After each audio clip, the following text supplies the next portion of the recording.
Welcome to the How of Business with your host, Henry Lopez, the podcast that helps you start, run, and grow your small business. And now, here is your host.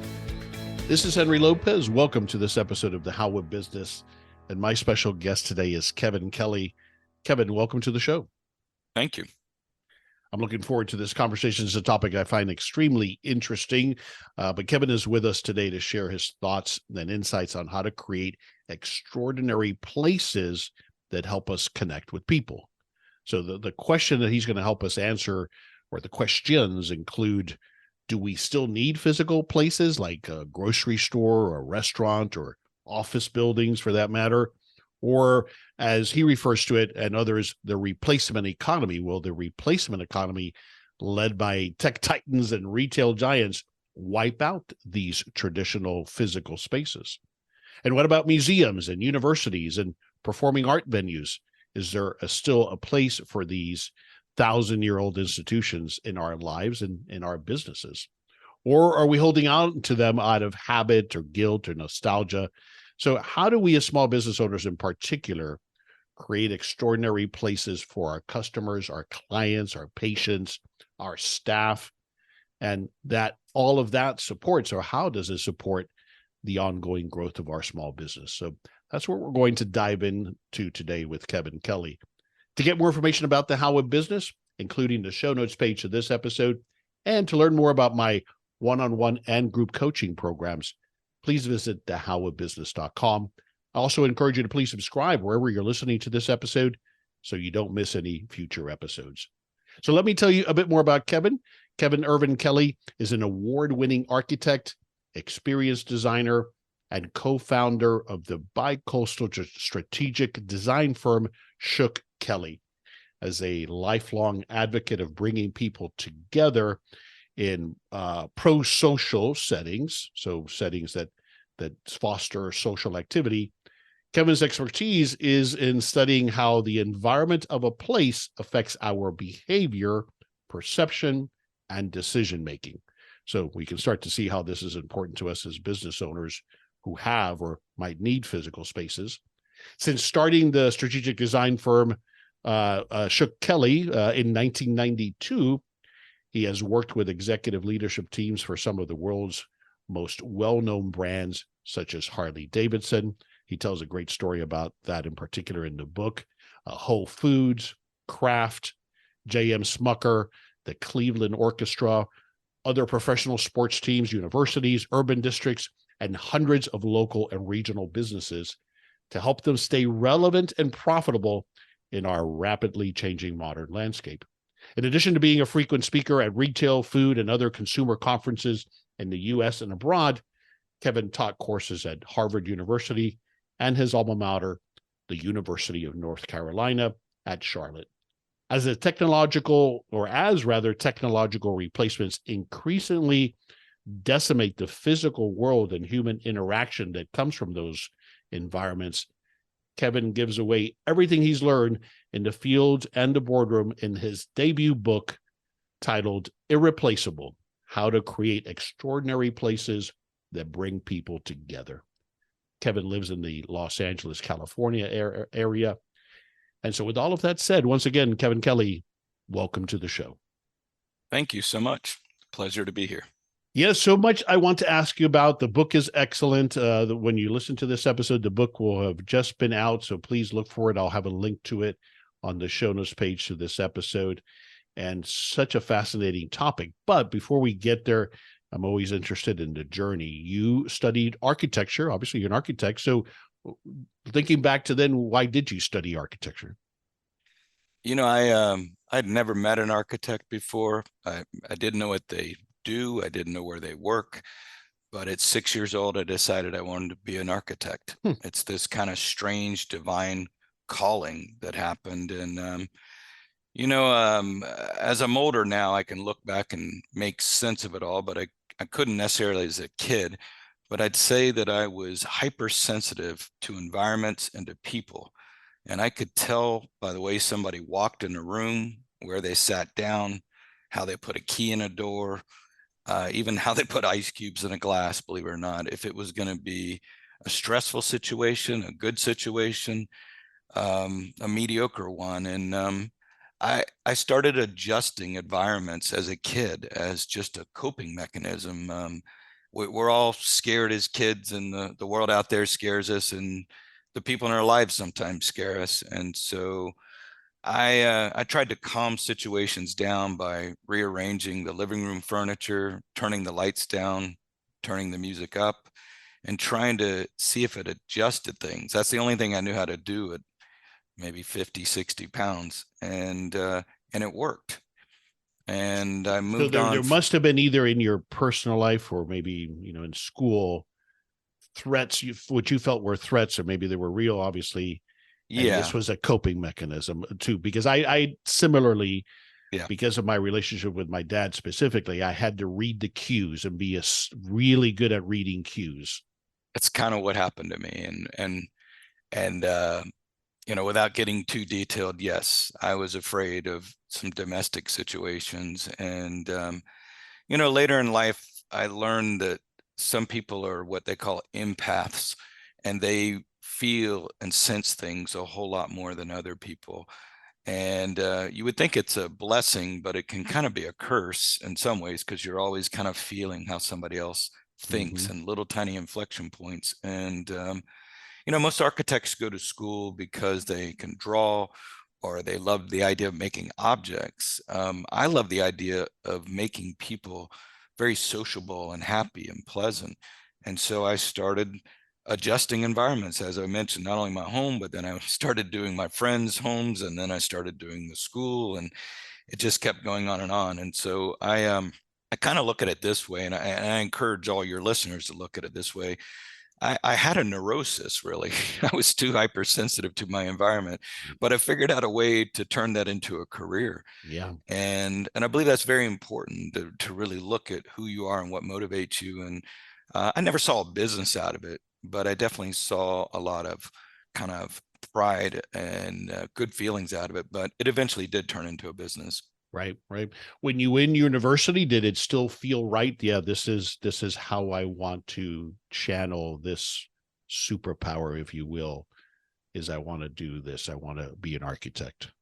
Well, I loved learning, and I really enjoyed it. But I actually, quietly, I never had any vocal arguments, but I didn't agree with my professors. Hmm. We sat in a building, the architecture building, which was open 24 hours a day, right across from the art school. And I used to wonder what the difference is between art and design, and nobody could really explain it to me. And art to me is when you're doing your personal thesis for yourself, which is a beautiful thing. But I believe design is when you're solving a problem for somebody else. And what I couldn't understand in my profession of architecture is, what problem were we solving per se? So many of the projects were really about aesthetics and kind of intellectualization and what we call talkitecture. Everything, you see it in New York and all over the place, where these geometric pretzels that are twisted, and people just don't understand it, average people particularly. And so I was less obsessed with style, and most of my professors were obsessed with style and movements, the modernism or postmodernism, all these different kind of intellectual terms, abstract terms at that. I was more interested in behavior. And so early in college, I developed my own thesis, which is, again, my second principle I recommend to young entrepreneurs, is to make sure you have a thesis, a thing you want to solve. And the thesis for me was that environment affects behavior. And then I set out and spent the next 30, 40 years trying to prove that environment affects behavior. And so that's kind of my path. I got to think that in school, but certainly then in the real world of architecture, either, like you said, it's influenced by at a theoretical level to create that trophy building, but also then it becomes about the financial aspects of what you're designing, I have to think. Yeah. 100% return on investment. And, there's a book by Ayn Rand, The Fountainhead, and many other books like this that we're all kind of this idea that the artist knows best. And I always felt like that was a pretty arrogant viewpoint, and that we're using other people's money, and we're much more like stock investors, and that we have a responsibility to return an investment for the people that entrust us with their money, particularly small businesses that don't have a lot of money. And so a lot of architects are out there trying to do their own thesis. And I don't think we should be doing our own thesis. We should be doing our client's thesis. And so I was very focused on return on investment for my clients. And it's the number one metric we use. And, you know, there aren't a lot of metrics in architecture. That's the interesting thing. Most metrics are, do you like it? Or the kind of intellectual awards again. But when you start really studying behavior, that's when you can start getting a metric. And one metric can be cash register sales. That certainly is a good thing. But we study way beyond cash register sales. We start looking at dwell times, experimentation, you know, diversification of uses. When people come to a place, are they doing different things than they did before? Are they hanging out longer? Where do they stand in the buildings? You know, you might design a 10,000 square foot restaurant, but it's not uncommon to find 80% of the people use 60% of the restaurant. And so we're constantly studying, you know, where people sit, where they stand, where they seem happy, where they seem annoyed. Most importantly, where they seem social with others and antisocial, I should have said too, unfriendly. Yeah. Right. So out of college, you went to work for someone else as an architect, or what? I did. I went and worked for a couple other firms, and you know, I didn't know. You know, I guess all of us have a dream of opening our own business, but I certainly didn't know anything when I first started out. I had a lot of learning to do. You know, architecture school is 5 to 6 years, and you think you're ready, but in all honesty, you have another 5 or 6 years of learning in the field. And so I did that, and I learned all the rules I could, and I took extremely detailed notes of how people move forward in the world and how they got ahead. And I had an idea that someday I would do something. And if I could tell a real quick sideline story, when I was a kid, I used to walk to school a couple of miles, and I enjoyed it, so it wasn't a hardship. But we used to walk by this old field, and there was these hobos that would sit out in the field. And I'd see them sometimes and I'd not see them, particularly the same old guys. And there was one guy that I was so curious about how he knew which car to take. And I said, so I just went over to him. People thought I was crazy, but I went over to him and I said, how do you know which car to take? And he said something to me that stuck with me my whole life. He said, you just know when your box car's arrived, that's the one you need to get on. And you don't even know where it's going, but you just feel something and you run like hell to catch it. And I carried that idea with me all my life, because there's constantly a certain type of boxcar that's going to arrive. And in 1992, I just saw my boxcar moment. I said, you know, I'm gonna start my own business. I was in debt. I'd been offered a principalship in another firm. It really didn't make sense on paper at all, but I went into business and with a business partner, and I'm so glad I did. But you feel that, and we've all had moments like that in our lives, right? Yep. Where something just calls us and you're like, do it. Were you married at the time? I was not. I had a kid, and his mother had died. And so, no, I was in debt, and I was nervous, you know, about my future. I was going to make it. And the first 3 jobs we got that were sure deals fell apart. But I didn't quit, you know, ever once. I just said, we're going to make it. And I was called to do this. And, you know, I have one of my clients, very, very successful multimillionaire. He's filed bankruptcy 10 times in his life. And most of us won't even come close to filing bankruptcy once. Right. And I thought, you know what? I could at least try once in my life, you know, and if I go bankrupt, I do, which I haven't. And part of it has got to have been you had the confidence. Well, worst case scenario, I'll go back and get another architecture job. Is that fair? Yeah, you know, the other thing, my father, I'm so thankful. He's a very conservative man, but he told me something that was really funny. He said, he called me one day and he could tell I was really nervous. And he said, you know, what's going on? And I said, well, these jobs fell through. I was like, you know, I was mad with, I don't know why him, he didn't have anything to do with it. And he said, so what are you going to do? And I said, I don't know. You know, I just hired 2 employees. I don't know. I got these computers that I got to pay for. And he goes, well, what happens? And I said, well, I guess I have to fire these employees. And he goes, okay. And what Mm-hmm. happens next? Mm-hmm. And he was just making me madder with each question. I said, well, I guess I have to sell the equipment, Dad. And he goes, and then? And I was like, well, then I got to move out of the house. And he kept doing this question. And finally, I said the funniest thing without thinking about it. He goes, and what will you do then? I said, well, I guess I'll have to go get a job at Tom McCann Shoes at the mall, which a lot of people don't know what Tom McCann is, but it was I a shoe do. store. And he said, well, would that be so bad? And I remember thinking, no, I'm a hell of a salesman and I could sell a shoe. I That's know right. that. That's brilliant. I love that he did that for you, because that's exactly how we have to think through it. What is the worst case scenario here? And often the thing we fear the most is often the embarrassment of the failure. That's right. You know?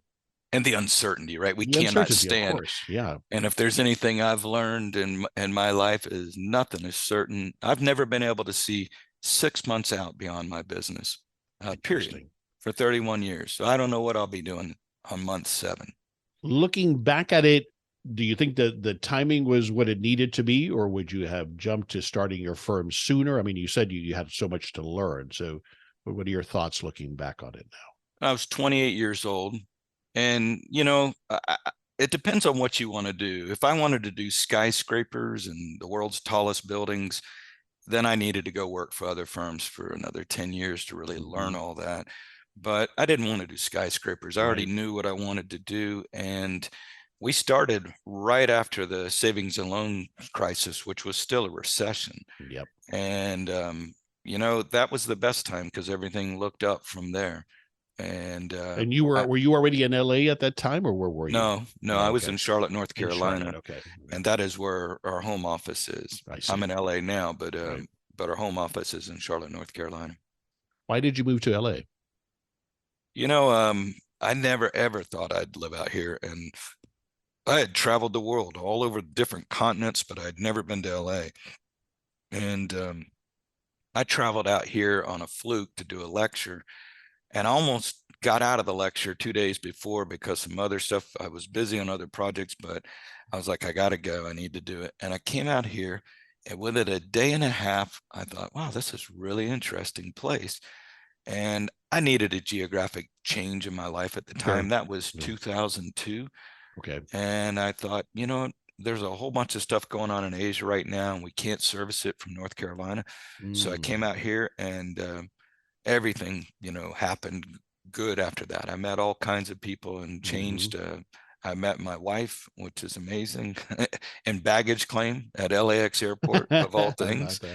And so, it's funny how your life changed. But if you'd have told me anytime in the 70s, 80s, or 90s, I'd live in LA, I'd say no way. It's because of the perception of it's a shallow place and it's all absolutely about looks and all that. But what I think probably in part appealed to you, because it appeals to me about LA, is it's similar to the environment that you and I both grew up with from a diversity perspective. Yeah, that's exactly right. And as an architect, most humans won't admit this, but we're all kind of visually illiterate, and that is our eyes are not trained to know what looks good or how things go together. And the only way you get good at that is by constantly seeing new stuff, decoding it, breaking it down, and then trying it on your own at home or with clients. And then you keep doing it and you get sharper and sharper. And when you get into my age, you can look at a situation in just half a second and know what's wrong with it and what needs to be fixed.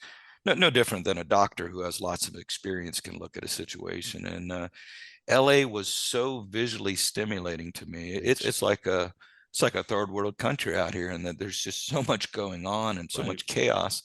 And in a strange way, there's kind of this collapse. Things fail, and then like shells on the bottom of the ocean that are abandoned, and then new species take over that shell organically, not even through any planned policy or anything, and they make it work. It's fascinating to me. We have these little mini malls out here. You've probably seen them. They're all over the place. They're like 10 shops in a 2-story building on a corner site. And those things fail all the time, but then they'll get taken over most of the time by ethnics, minorities that come in and then turn them into wonderful restaurants and all kind of shops and everything. And that's exciting for me as a designer.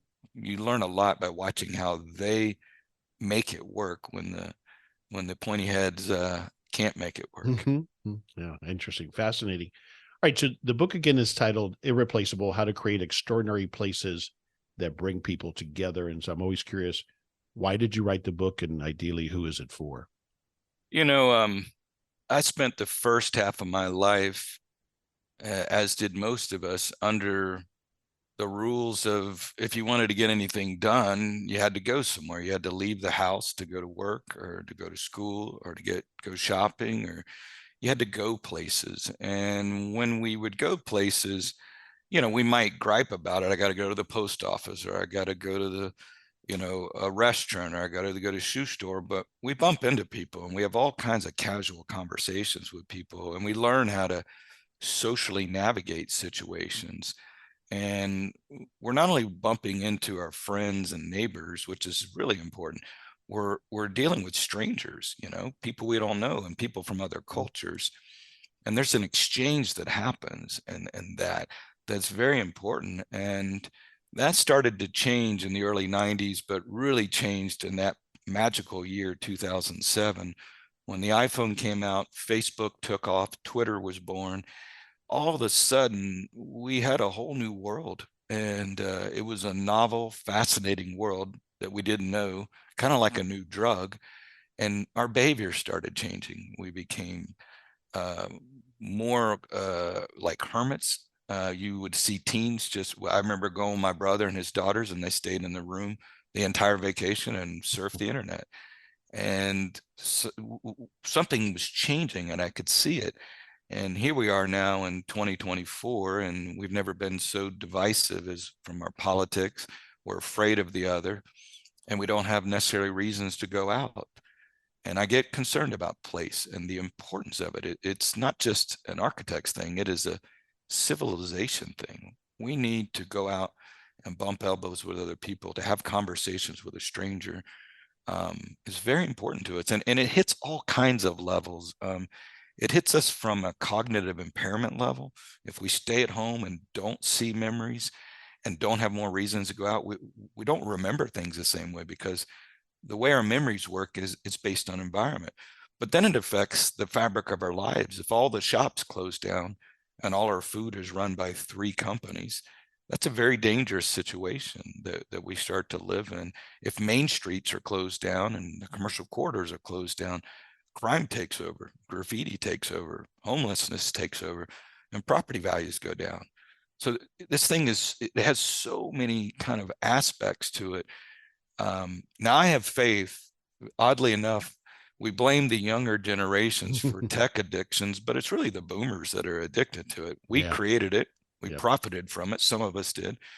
But the younger generations are starting to say, I don't know if I want this. Interesting. And they're starting to change their behaviors. So it's just very important that we get out and meet others in public, safe settings. That typically happens not in the park, not in nature, although those points are important. It tends to happen at the intersection of commerce and community. For thousands of years, we've been going to the market, and whatever that broader sense of the market is. Mm-hmm. And so ideally, who was the audience you had in mind for this book? My first audience is really those businesses trying to keep from getting wiped out. Okay. There are just tons of small businesses and operators that make up the bulk of this country.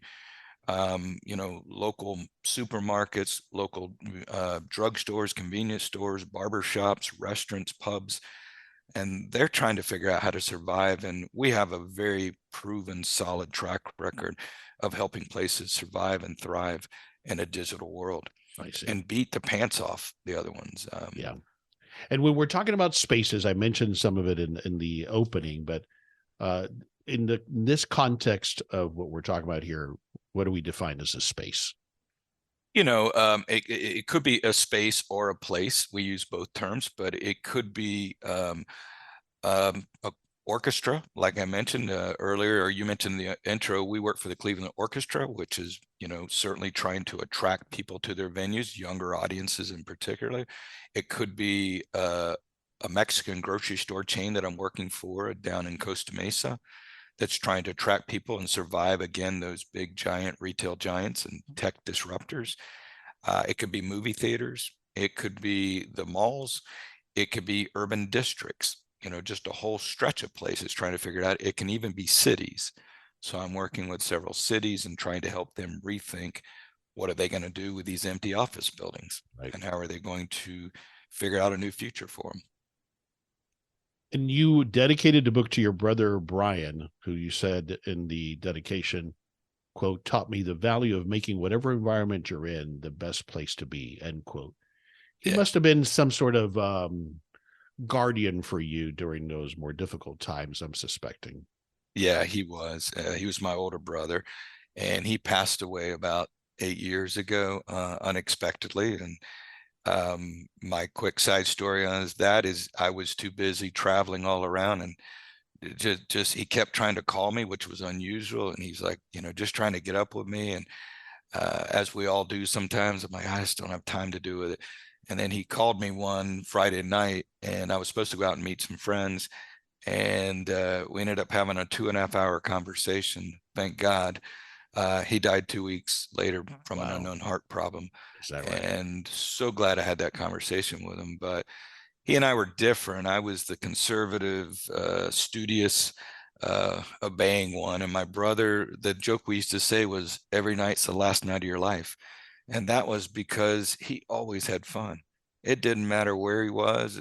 He and I got stuck in the woods out there that you and I talking about earlier, out in the mud flats for, over 36 hours. And we had the best time ever, because he can just make wherever a great time. And I always learned that. I was like, just make wherever you're at the best place to be. This is Henry Lopez, briefly pausing this episode to invite you to schedule a free coaching consultation with me. I welcome the opportunity to chat with you about your business plans and offer the guidance and accountability that we all need to achieve success. As an experienced small business owner myself, I understand the challenges you're experiencing, and often it's about helping you ask the right questions to help you make progress towards achieving your goals. Whether it's getting started with your first business or growing and maybe exiting your existing small business, I can help you get there. To find out more about my business coaching services and to schedule your free coaching consultation, please visit thehowofbusiness.com. Take that next step today towards finally realizing your business ownership dreams. I look forward to speaking with you soon. So speaking of the mud flats, and I think that's at the heart, and I'm hoping you can share a little bit of that story, because the bonfire effect, as you refer to it, has its roots from your experiences there. Is that correct? Yeah, that's correct. I didn't grow up, in a sophisticated place. I grew up in a very rural place. To get to my house, you had to go down a dirt road that would rattle the fillings out of your teeth. And my house was kind of raised up high off the ground because of the swamps. And there wasn't a whole lot to do but build buggies and swamp buggies, we called them, and airboats and motorcycles and four-wheel drive vehicles that could traverse the swamps. And it had its own beauty. Most people don't understand that about Florida. They think of beaches, but there's this whole other world out there, the Everglades. And we'd spend all our time building these vehicles, and nobody ever really coordinated this, but every Sunday, everybody in the whole city, if you were anybody, and I shouldn't call it a city, I guess the town, we would drive out to the mud flats. It'd take us about an hour and a half to get there, and you drop all kind of drive shafts and axles trying to get there.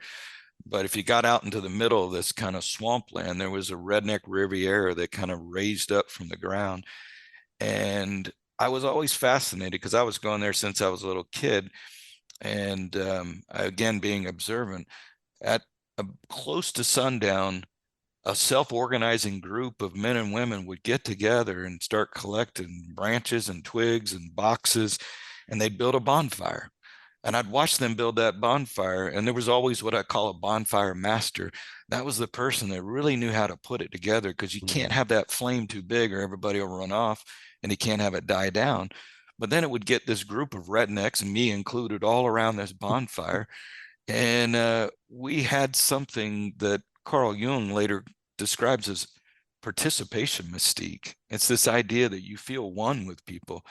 around kind of a mystic quality. And we'd all look at that bonfire and drink beer and listen to Leonard Skinner and, just have a good old time. And I carried that with me all the way out here to Rodeo Drive and Melrose Place. And I see it everywhere. I see these bonfire moments where people get together and really hit kind of a social bliss. And I'm very fascinated when that social bliss happens. It doesn't happen at a Kmart. You're not going to see it there, Right. but you'll see it at a lot of places, a lot of these outdoor shopping centers. You'll see it at certain restaurants. You'll see it at certain retail places like Wegmans, where people just feel a kindredship with each other. And that's where I know the environment's affecting their behavior and making people feel pro-social. So I'm really about trying to create those bonfire moments. It seems to me that it taps into in what you experienced as a kid in a very unpolished, rustic way, into that tribal mentality that I believe we all have. And so it fed that, right? And of course, there was the mesmerizing thing of a fire that we're all still fascinated by, but it created that environment. It happened kind of organically, right? There was no elected leader in that case, and seeming chaos kind of came together, and then this thing happened and it created a magical moment. That's exactly right. And the key thing to me that I never forgot is that we crawled through mud to get there. Right. Almost like crawling through barbed wire. Like it cost us money, time, and effort to get to this place, a lot of work. And if you survive the mosquitoes just to get out to this thing, that is the standard that physical places and spaces have to use today. Yeah. They have to create something that has a payoff. And the thing I look at all the time is the internet and the replacement economy is all about ruthless efficiency, rock bottom pricing, reach and scale. And it reduces everything down to just, it's all the same. It's undifferentiated. And what I think, if you're going to survive to be a place, you have to, it's going to take more work. You got to get in your car, you got to dress up, you got to park, you got to, navigate other crowds. The payoff has to be bigger. And that payoff can't be cheaper prices, because nobody beats the internet. If there's 900 million mattresses online, you're not going to have a bigger store than the internet. So you have to give a social payoff, a recreational payoff, a leisure payoff.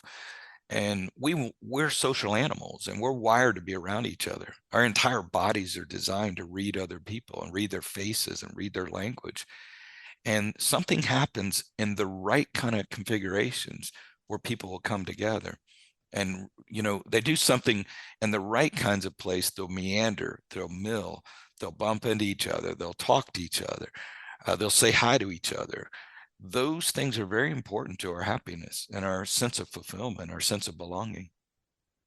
It comes to it. Yeah. So beautiful. Thanks for that. How does this apply to us now as small business owners? I'm a big book reader, and it's really big, to my big dismay, that so many bookstores have gone out of business, at least, in the suburban parts of the world. Heartbreaking. It is. Yet in Manhattan, where my daughter lives on the Upper East Side, a new Barnes and Noble just opened. It's a slightly different version. It's a smaller footprint, but it still, I think, gets pretty good, this idea that we're talking about here. And then you share in the book a company you've worked with, HarleyDavidson, and how they have fostered, and you have helped them foster. Can you tell us that briefly, how they're doing that? Yeah. They're in my mind one of the greatest brands in the world. There's a couple that are just, cult brand status type of thing. And it's just amazing to be around their culture and to be around dealerships. It'll make the hair rise off the back of your neck when you get to a big Raleigh where all of the people are coming together. And, I was fascinated with it. When I started working with them, I was trying to figure out, what this was about. And as I dug down deeper, they don't win on the track anywhere. What they call metric bikes, the bikes from Asia or Europe are the ones that are the fastest and the cheapest and easiest to finance. And so I was trying to figure it out. I'm like, so what do we sell in here? And it was a big hunk of metal. And the joke I said, and jokes are very important in business, because inside a joke is a truth. And so the joke I said to my staff when we were pulling our hair out one night working on the assignment. I was like, I think the assignment's this. I think we have to figure out how to sell the slowest, fattest, most expensive, hardest to finance motorcycle to midlife crisis males fading in strength. And everybody busted out laughing. And we thought, my God, there's a lot more truth to that than we admit. And it's an exaggeration, but it was an exaggeration that was really important. And then we said, so then why are we putting the bike on the pedestal? Why don't we put the end of loneliness on the pedestal? And that's what time frame are we talking about here that you were doing this work? Oh, I'd worked for them for a long time. So this was probably 12, 15 years ago. Okay. And so maybe not 15, probably 12 years ago. And so we started really thinking about, well, how do we build bonfires at a Harley-Davidson dealership? Right. And we literally built bonfires out front. And then we started thinking about, how do you move up in this world? And one of the most fascinating insights that they gave us, or I guess a challenge that bred an insight, was the parts and accessories counter of a Harley-Davidson dealership is one of the areas that was getting hit hard by the internet. Internet was just destroying that. Yeah. And the really bike is hard to buy online, but the parts and the accessories and the embellishments easy enough. Yeah. You can get knockoffs everywhere. Right. And yet the dealers and once that happens, if you stop buying from them, then they have a hard time just keeping it there. And it kind of becomes a negative spiral. So they start going, why keep it if people are going to buy it elsewhere? But I noticed this really odd behavior, and this goes back to just constantly being observant, is that I'd watch people walk in the store, a certain type of rider who wasn't a brand new beginner, but also wasn't an expert, just a journeyman or journeywoman in that process. And they would go back and they'd start talking to the parts guy, like almost annoying him. And I'm like, what are they doing? And then I watched them tell stories, and they would tell stories. Oh, did you hear what happened to Jim? They're like, no, what happened to Jim? They're like, oh, he was driving the bike down the road and some old guy, made a turn and he sped off the corner. His gas cap fell off and the whole bike caught on fire. And then I was holding my breath. I'd hear these stories over and over, and different types of stories. And they'd say this line at the end, but he's still riding. And this was interesting to me because it was the way you moved up in the culture. And a lot of these people were in their 50s. And there's a rider that I discuss in the book named Ernie. And, he wouldn't ride his bike on the highway because he was terrified of it. So he just rode his bikes up and down. He had multiple bikes in his cul-de-sac neighborhood, terrorizing his neighbors with this potato sounding muffler, but he wouldn't get out on the road. And he told me himself, he said, I don't know what I'm going to get into. My wife's figured out her life. My kids are gone. He's like, what am I to do? I'm not going to sit here on Facebook all day. And Starbucks isn't for me, and Soul Cycle isn't for me. And I remember him patting his belly. He's like, I need something. And what he was telling me was, I need a place that flatters me and makes me feel like a hero. And the Harley dealerships do that. And so we started really developing them more as headquarters and really encouraging people to hang out there, which broadened it to a whole bunch of other riders who ordinarily wouldn't have come there, because now all of a sudden they had a place that they could call their own. Now, but if I'm not a Harley rider, but I've observed it and these destinations that they've created all around the country, that predated this work. So was it a tweaking of that model that was the end result to facilitate more of that gathering and community? Yeah, I think up to that point it's really around 2007, right before the Great Recession. I have to think about my dates, 2004 that we started our work. And there was just a transition going on, and the focus, the community aspect has always been there outside the stores, but not in the stores. I see. And the stores had more of a traditional car salesman model. Okay. And we were really trying to diversify that to make it more of a community-minded model. That makes sense. Okay. As we continue to apply this to small business owner like myself, or who might be listening, what are some of and especially if we're dealing now where it's really a challenge, I get the distinction here on the parts and accessories, but the motorcycles themselves, you're probably not going to buy that online. For a lot of us as small business owners, we might be trying to sell something that's more of a commodity, or it can be easily bought online. So for those types of businesses, what do you see are some of the common mistakes that you observe that, specifically retailers are making with their spaces? Is there a couple of things that stand out to you? Yeah, I mean, if we were to walk a store together, and I do this all the time with executives that have been in business 30, 40, 50 years, and I'll show them a way of seeing their stores as they never have. And, I'll give you an analogy. When you go to a movie does an incredible job of making you forget the outside world within a minute and a half. It pulls you into the drama and it crafts every scene. That doesn't happen by accident. It creates a series of scenes and it's directing your eye towards the parts they need you to go to, the gun in the drawer, the shadow in the background, the wolf down the road. It's very good because the human eye is incredibly adept at picking out the most vital information blocks. We don't scan every pixel of a screen, and nor do we scan every pixel of our world. We pick out vital information blocks, and we're essentially looking for two things. Yeah. We're looking for enhancements to our lives and impediments to our lives. Yeah, the danger and the pleasure, right? That's right. And we swim towards those things that are good, and we avoid those things that are bad. And so when I help small businesses, which I do a lot, the first thing I want to see is, what's your first scene? What's your arrival scene? Okay.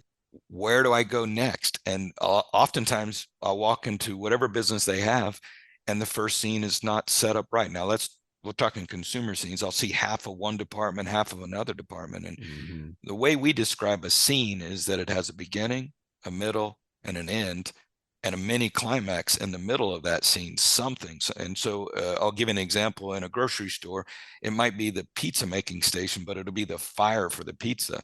And if somebody's spinning the pizza out of it with a paddle. But beyond that, that mini climax needs to impart some kind of important story, some kind of value, like we believe in quality ingredients. But after I get out of that pizza station, we need to get you to the next station and the next one. And all of those scenes need to add up to an overall belief, a theory of how the world can be corrected through your business. Most of us live, if I can extend this, most of us live in a state of balance and imbalance, where constantly the world seems balanced, we feel good, and then it seems imbalanced. And we go through that all day long. And we look to retailers oftentimes, or brands or businesses, to help us solve problems. That's what a business essentially is a problem-solving entity or a problem-solving system. And the thing that businesses have to be clear about is, how do you put the world back in balance? Yeah. And what does balance mean right now? More time with my kids, or more safety at home, or losing weight? What is that balance? And the venue you have needs to support that. And it's not going to support it with one idea. It's generally going to be about 6 to 8 scenes that really pull it together. Now, for those businesses that don't have consumers walking in their business, but just have an office building, say, or an office environment, and they sell a service, the same things apply in terms of your employee culture and how you bond and how you connect. My advice to anybody with any kind of space, which is every one of us, we're always in a space, is to observe how people behave and really go, did we get along really well in the living room? Did that work? Or did we do better in the conference room? Or is everybody hanging out in the kitchen? And why the kitchen? And those are things that we really try to spend a lot of time noticing and fitting together. And there's no business I go to that can't improve itself. And it starts by, certainly me as the owner, taking the time to observe how people behave in my spaces and in my competitor spaces and in other spaces. Absolutely. And learn from that. And the thing you'll get that, where do I get my biggest ideas? And, being an innovation firm sounds cool, but every single day, every single week, and about 20 times a year, we have to come up with a game-changing idea, because we don't sell any kind of, architecture by the yard. People hire us to change the rules of their industry. Where do we get our best ideas from? They don't come from my head, like I just invent it, which is the way a lot of architects want to think that they're the magician. They come from observation. And what I really look for are anomalies. That is the secret to me, is what is the odd little thing that somebody did? It may be what they wear, how they talk, or what they laugh at. And that's what I'm trying to always notice is there some little odd anomaly, something that's happening that I didn't really realize? And I'll drill into that more and more and more. And that's oftentimes where we find some of our biggest breakthroughs. And is it the bad anomalies or the good anomalies, or both? It's both. And it's often the one that they dismiss as nothing. Oh, that's nothing. Right. I got to think that the good ones might be harder. It's obvious to us, okay, this is broken. The receptionist isn't greeting anybody. The lobby is ugly and dated. All of those things are obvious, but sometimes it's in when it's working to really, why is it working? That's exactly right. Yeah, that's 100% right. We will notice when something's working well and when it's not working well. And so many companies will do surveys and what we call formal surveys and get quantitative data. Yeah. We use tons of research firms to do that, but really the best insights we get are from watching body language. 90% of communication we can observe from the body. I'll give you an example. We work in the convenience store industry, trying to figure out where are we going to get an insight to help this chain, that $1.5 billion chain, do better. And a lot of times we'll just sit out in the parking lot. We'll bring lawn chairs and just sit out there and for days. And I can't tell you the number of people I'd watch pull up in a gas station so fast you thought they were going to drive into the store. I was worried. And they were on the cell phone with their music blaring. And they'd walk into the store, and they'd walk about 10 feet into the store, and they would do this tiny little thing over and over and over through 50 different stores. They'd walk in there and they'd go, huh. And what we saw in that little moment was they couldn't remember why they were there. They were so distracted. And when we showed our clients videotapes of that, we were like, we want you to watch this. That's when they said, in all our years, nobody's shown us that they're still heading 60 miles an hour into the store, and they're halfway into the store and they still didn't realize why they're there. And so what's the takeaway from that? Why does that insight matter to them as a business owner? Well, they lose sales because the customer doesn't remember, and they grab one item, a soda, and they walk out and they drive 40 feet down the road and get a donut from another store. Yet we have the same donuts, Dunkin' Donuts, in that store. And so what we have to do is divide their intentions. So we have to change that behavior as they get there, and we have to make it so interesting that they would put that cell phone down and stop. You're slowing them down or stopping them so they can remember in a good way. Right, exactly. Not by, oh my God, where the heck is that? Not by giving them an obstacle. Yes, exactly. An obstacle course. Yeah. Giving them something so enticing that they would slow down and go, I'm very interested in that. Check this out. That's what you want them to do. And I don't mind spending a little bit more time here now that I'm here. Absolutely. And we see it, and we'll measure that, what we call basket sizes.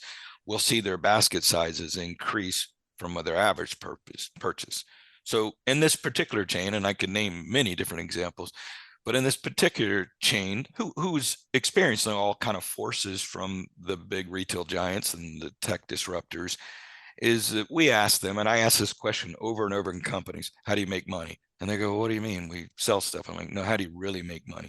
And I'll keep asking that question until they give me the best answer. Sometimes I've asked 30 times, and they said, we make money when people get dispensed drinks. And I'm like, huh, what do you mean? They're like, when they get that soda, that big gulp, high margin, or they get a coffee, or they get this, not the bottled one, not the canned one. When they buy it out of that dispense, we make money. And we're like, okay, so what's a big, hairy, audacious goal? What would be just something crazy? And they're like, oh, they just said, we could sell 1,000 drinks a day in a store. That'd be unbelievable. We're like, okay, that's good. We love a problem. So my team and I go back and we're like, what would get people to buy 1,000 drinks a day in a store, all the customers in a store? And so we designed this whole new kind of billboard-esque football stadium of drinks, essentially what we call freeze, fizz, and fuzz is what we did. I see. We did not change the product. We didn't change the price. We didn't change the service. And we increased sales in 5 prototype stores. We wanted to test it across 5 stores without changing the store data criteria. We increased sales by 86%. So this tells you how much environment affects our behavior. Now, we divided their attention to the point that they would put the cell phone down and take a look at it because it was that energetic and that stimulating. The internet does it all day long, right? Yeah. It's clickbait in a way. We're not trying to do clickbait. We're trying to do engagement. We're trying to pull you into the experience and get you to enjoy it. There is this tendency out there, and we get it all the time, for people to think we're manipulating them. but I'm not a capitalist at heart. I'm a human, and I'm a humanist. And so we don't want to manipulate people. We really want them to enjoy their time and have fun. And we want to save small businesses. And so we're constantly really trying to figure out, well, how can we save you from Amazon or Walmart or somebody else? We're trying to figure out, how do we help you survive and thrive? Yeah. And I think that the consumer might allow you to manipulate them once, but Yeah. rarely will they allow you to manipulate them consistently. Yeah, we're not manipulating you any more than a movie does, right? That's right. That's right. And a You're movie allows you to influencing, have a you're good time. helping me make a choice. You're helping me enjoy the value that you have to offer. And if I do that well, I'll come back for more. And if you help me enjoy my time going grocery shopping, like if instead of looking at it as a chore, I Right. look at it as recreational leisure or enlightenment, Yeah. that's a great feeling. And that That's is a our win. test. We don't, that's just not a, idealistic goal. That is our minimum bar. We're like, they have to enjoy it. They have to, we kind of think of humans like batteries. And if our building is draining you more on your way out, then we're not doing our job right. We have to fill the customer's energy tank with fuel. We have to really make them feel inspired. And again, you may not think that's possible, but think of all the great grocery stores you've been to, again, whether it's Wegmans or Whole Foods in the old days or HEB. These places fill you with energy and make you feel Absolutely. inspired. Yeah, we have the Publix chain down here in Florida, which I Beautiful. think does a great job of that as well. Unbelievable. Yeah, One of yeah. the best grocery stores in the United States. Yeah, I think so. I think so. Mm. Okay, we'll start to wrap it up. I could talk to you for hours about this, but we'll begin to wrap it up. The book, again, that we've been referring to that has all of this thinking and shares all of this intelligence and how to do this is, again, titled Irreplaceable: How to Create Extraordinary Places That Bring People Together. And the author is Ervin Kelley, who I've had the pleasure here of sharing all of this knowledge. What's one thing you would have us take away from this conversation that we've had from a small business owner's perspective? Like myself, I might be planning to open a retail location, or maybe I own a franchise business. What's the one key takeaway that you would like us to take from this conversation? Pay attention to your surroundings and how they affect people, and try to figure out how you stand out in that. If you're in the business of trying to attract customers or even employees, try to figure out how your environment really reflects who you are, how it tells your story and manifests the kind of value you bring to the world, whether you're a business owner or whether you're a store. You got about 2 seconds to communicate to people what your place is about. And so in the work we do, we don't have 20 minutes. We really got to tell them why this place has profound value that you need. And we do that by reading cues and triggers inside spaces, symbols and icons. We're really highly adapted humans at really picking apart a place and going, that's what this place is about. Excellent. Beautiful. And you help people do this at Shook Kelley. Just give me again briefly, who's your ideal client at Shook Kelley? We work for a lot of retailers, food businesses, food companies. And as I mentioned earlier, we work for some cities and urban districts, which is a lot of fun. But any place that has any company, or institution that has a physical place where they want to gather people. And that can be an orchestra, as I said earlier. It could be a mall, or it could be an urban district. And where should I go online if I want to learn more about Shook Kelley and the work that you guys are doing? There's 2 sites for my book. It's Ervin Kelley, and Ervin is ERVIN, and Kelley is KELLEY.com. So KevinErvinKelley.com is where you can find information about the book, Irreplaceable. And the company's website is ShookKelley.com, SHOOKKELLEY.com. Wonderful. Thanks for sharing that. We'll have links to that. If you're not where you can write it down as you're listening to this, I'll have all of those links on the show notes page for this episode at thehowofbusiness.com. Kevin, as I expected, a fascinating conversation. I didn't even get to half of the questions I wanted to ask you, which means I was just enthralled with everything you had to share. This topic fascinates me, and you're so expert at it, expert level, and an incredible communicator. Thanks for taking the time to share with me and be on the show today. Thank you for letting me a part of it. I think the world of your show, and I think the world of your audience. So I really appreciate being a part of it, and I hope my answers weren't too long-winded. No, it was great stuff. Very inspirational, very educational. This is Henry Lopez, and thanks for joining me on this episode of The How of Business. My guest today again is Ervin Kelley. I release new episodes every Monday morning, and you can find the show anywhere you listen to podcasts, including my YouTube channel, the How of Business YouTube channel, and my website, thehowofbusiness.com. Thanks for listening. Thank you for listening to The How of Business. For more information about our coaching programs, online courses, show notes pages, links, and other resources, please visit thehowofbusiness.com.